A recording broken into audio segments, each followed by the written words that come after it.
Today we're going to make this beautiful holiday wreath. Now, this could be more just of a winter wreath or set it out for Christmas. We're using almost all Hobby Lobby supplies, with the exception of the wreath, and I believe that I had gotten from Michael's craft store. So let's get started.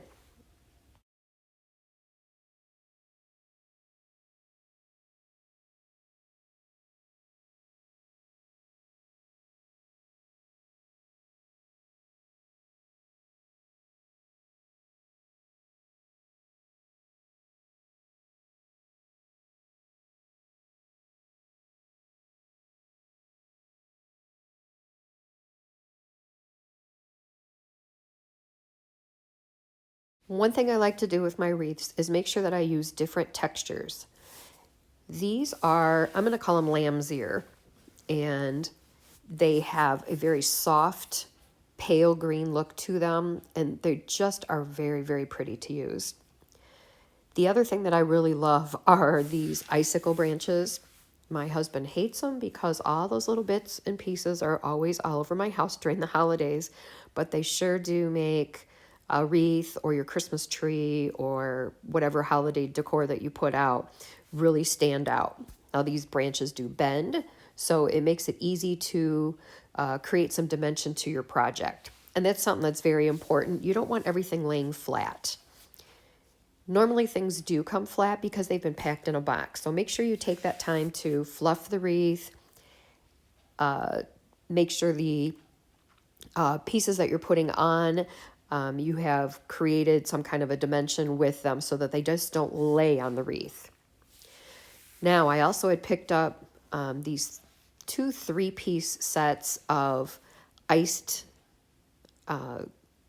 Christmas balls. These are red with little icicles on them, and the other ones are gold. I did decide to cut these apart so that I could use them each separately. Just because something comes all attached doesn't mean you can't separate them.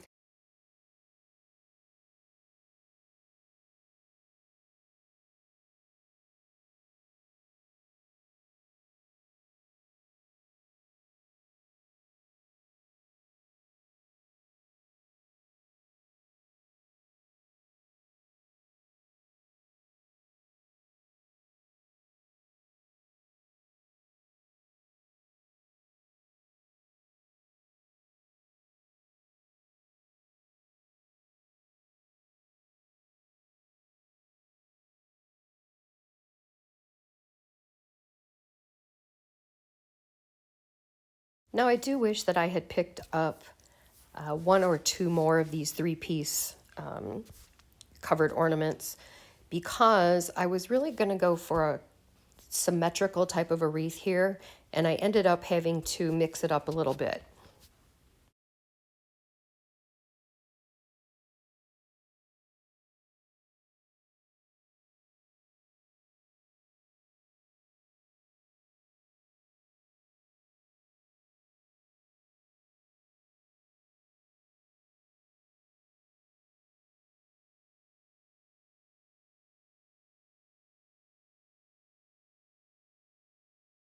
And this is what I love about having styrofoam Christmas balls on little sticks, because you can pull them out, switch them around, and use them again.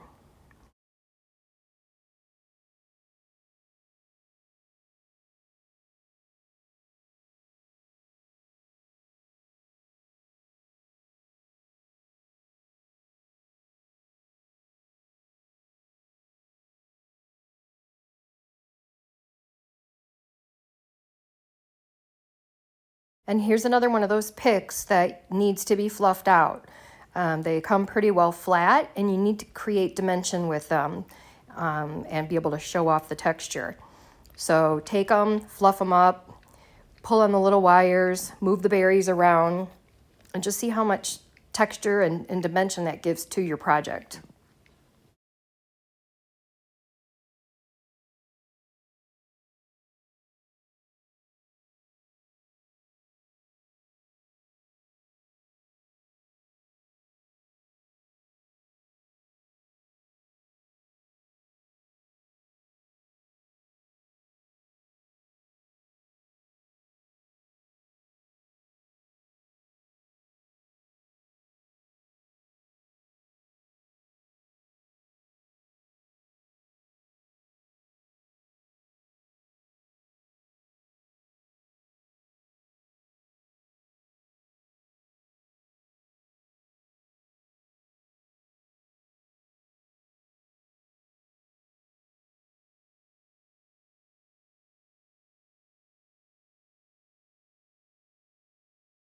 Now as I'm looking at it, I've decided it needs another element. Little bit of texture in pine cone, and I think that'll look great. In hindsight, I probably would have wired these to the wreath only because it'd be a little bit easier. A pine wreath with all the greenery on it, they're easy to stick to, but definitely these probably could have been wired on.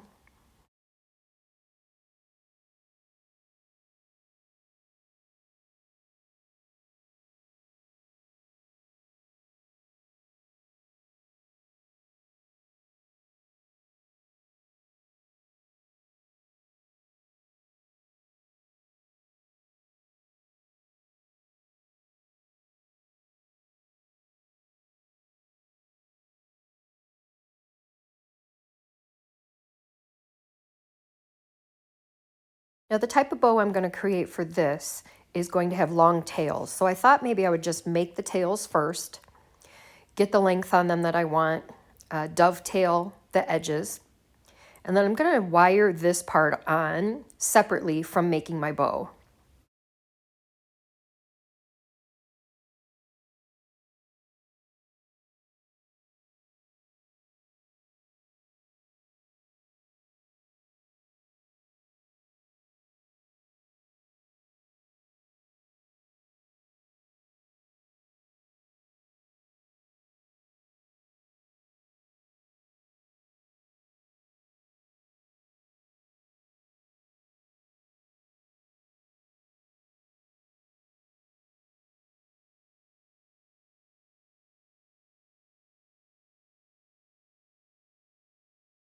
Now I'm using florist's wire for this, but people are really using a couple of different things right now.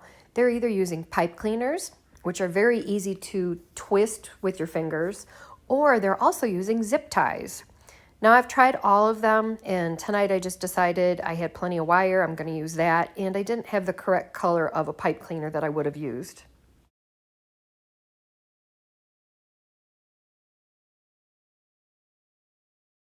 And as you see, I did lose one of my pine cones, so I'm going to glue this on, and hopefully it'll stick this time.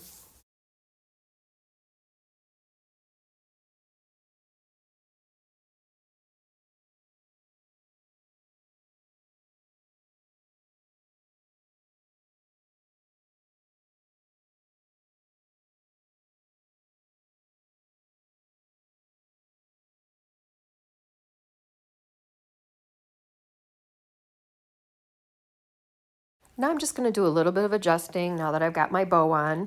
Make sure everything looks fluffed up, creating that dimension we were talking about, and then also getting off any of those little spider webs from the glue gun. And here it is finished. I think it turned out really beautiful. I hope you like this project. Stay tuned for more.